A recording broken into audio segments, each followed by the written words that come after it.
I think the worst thing that has happened to cinema was that we've standardized the three act structure as the only way a movie can be told.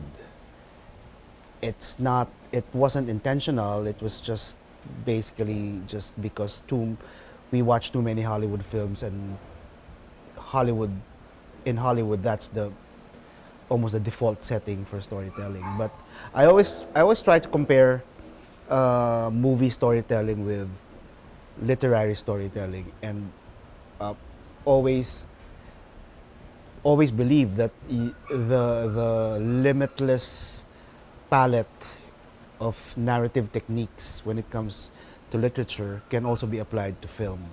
So basically, my basic philosophy for how to tell a story in cinema is that anything goes. You can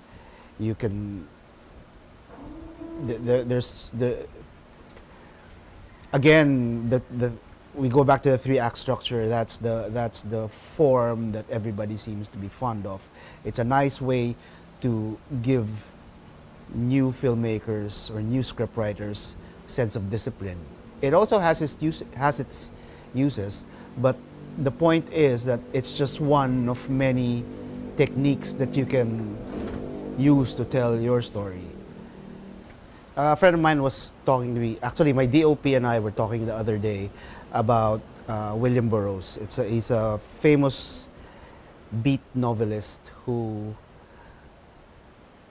had this very specific style of writing in some of his early novels. He called it the cut-up technique, which is sort of like a literary version of collage. He would take lines from existing novels and paste them randomly together to form a new sentence. So it's sort of like sampling, the way like DJs sample bits and pieces of pre-existing music to come up with a different song or a different tune or a different piece of music.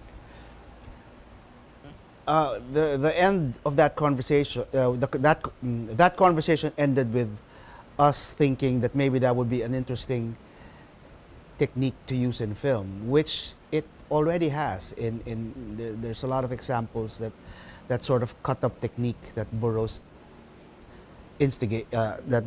created or came up with, or that was part of his style, has already been co-opted by cinema.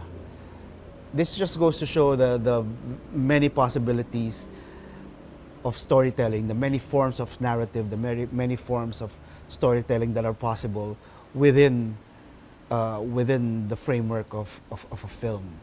I think the worst thing to ever happen to storytelling in cinema, the worst thing to ever happen to narrative cinema, is the tyrannical way that the three act structure has been imposed on us as the end all be all of storytelling, that this is the only way to tell a story on film. It's one way, but it's not the only way. There are hundreds of ways to tell a story on film, and it's really up to the filmmaker to figure out what's the best way. Sometimes you can invent your own way. You can invent your own rules. There's nothing stopping you from doing that. And I always ask, like film students, when they ask me these questions, I always tell them to go read as wide as possible, because just so they can see the vast range of what writers can do or writers have done in the context of storytelling in literature. And then watch wide as well, so they can see all the various storytelling techniques that have been applied or used in cinema, just so they can get away from this notion that there's only one way to tell a story. Another thing I also tell students is, if they're figuring out how to tell a particular story, to not go to screenplays and not go to movies for guidance. Maybe go to a novel, maybe listen to a song, maybe even like look at a painting and see how these other disciplines tell their story, figure out the way that they tell their story. It's one way of finding a fresh slant, possibly, but it's also a way of stumbling on what your voice is, which I think is the most important aspect of being a filmmaker, is finding your voice, and to get away from what a script writing class insists that you box yourself in, is one way of arriving at that point, or figuring or stumbling on your voice, or finding a fresh take on a film. So the possibilities are endless, and you can even invent your own possibilities, your own techniques, if you feel that you need to. There's no one stopping you from doing that. Somebody asked me once during a screening of Violator, somebody asked me specific questions about the characters, and I answered them. But the answers I gave were not in the film. The reason for that was that they were in the film, and I actually wrote the film in a very linear way, from beginning to end chronologically. But it didn't feel right, and I started taking elements out of the script. And when it eventually felt right, and then that was the only time I realized that all the things that I took away were the connective tissue between scenes. So you had a lot of information being withheld, a lot of information being deleted. That was me arriving at a sort of technique in terms of how I told that story, that particular story. And in a way, it's become sort of like my default as well, to write the story out as linearly, as chronologically and as linear as I could possibly make it, and then take out the scenes that I don't want. Most of the time, the scenes that I do take out are the scenes that connect. The things that I do take out are the connective tissue between scenes. It's not a foolproof technique. It's not a technique that will work for all sorts of material, but it's one way for me to tell the story the way I feel it should be told. I'm not sure if there's a precedent to that technique. I don't even want to claim that I invented it. I accidentally stumbled on it. I wasn't even aware that I was doing that. But that was one way.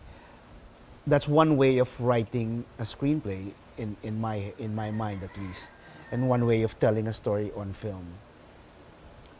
And I think that comes from from having been accustomed to not having any rules. Because if I had been in a script writing class, I wouldn't have done that. I would have been scared to do that. I would have thought it was wrong to do that. But since nobody told me what I was doing was wrong, I eventually did it, and it came out. And it was the film I eventually shot. I shot the film verbatim as it was scripted. So it was the film that I eventually shot. So there's all that room for possibility when you're trying to tell a story, and that's just one technique. You can play around with 3 acts. Like, I think I mentioned this before, that you can make a film out of your entire first act, or make a film out of your entire second act. You can have a film with just 2 acts. You can have a film with no acts at all. It's limitless. There's the elliptical style that's very common with like filmmakers like Wong Kar-wai or Tsai Ming-liang, which is very abstract, very oblique ways of telling a story.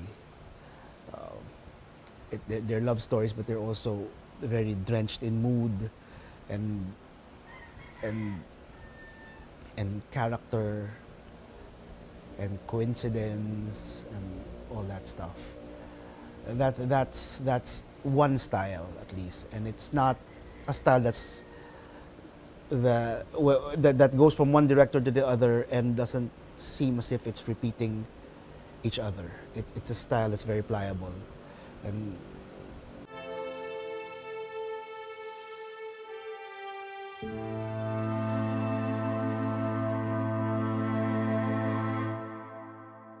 conflict is essential to a narrative because it conflict is what moves the story from one point to the other, or what moves a character to go from one point to another. That's the fundamental function and concept of what conflict in a narrative is. Now, in terms of creating conflict, I'm not sure if you create conflict. I think it comes from where your story comes from. I mean, you have plot-driven films where you have formula conflicts being inserted into the film, and some of it works, some of it doesn't. It's because it's formula, it's by the numbers. But like I said before, a conflict doesn't have to be very big. It can be very, very small. Creating it, I think, goes hand in hand with it's intertwined into the fabric of the story. If you come up with the story you're trying to tell, I mean, it's a bit of a stretch to claim that every story has a conflict, but essentially it does. It's not something you create in a vacuum. It's not something you're supposed to create in a vacuum separately from the story. I think it's necessary for you to create the story and find the conflict and then use that in whatever way you want to use it to take the story to where you want it to go. As a conflict is there to move either a character or the narrative, but it could go whichever way you want it to go. It could be resolved or unresolved.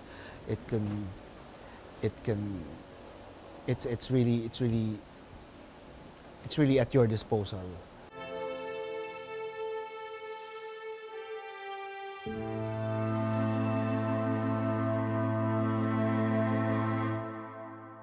If you're a screenwriter who's also a director and who also knows how a production works, when you're writing a screenplay, keep the director and the producer in your head, out of the room, out of the writing process. You have to write the story the way you see it fit. It's difficult if you're aware of how much money goes into mounting a scene or making a film, because from time to time, I've had that experience many times when I look at what I've written and tell myself this is going to be expensive as hell and it's not going to get made. But I write it anyway, and then I trim it down eventually in a next draft or a couple of drafts down the line. Or sometimes when faced with the actual budget that we have, I have to scale down certain scenes to make it fit. But the story always comes first. Everything else comes after. The budget, basically the budget. But there are some cases where you have a working budget. You're given a working budget, and this is going to happen to most of you filmmakers at some point in your career. When somebody's going to give you a budget, I have 4 million pesos, for example. What story do you have that you can make for 4 million? And that's a reverse way of creating. There's nothing wrong with that either. You can write a story to a certain budget.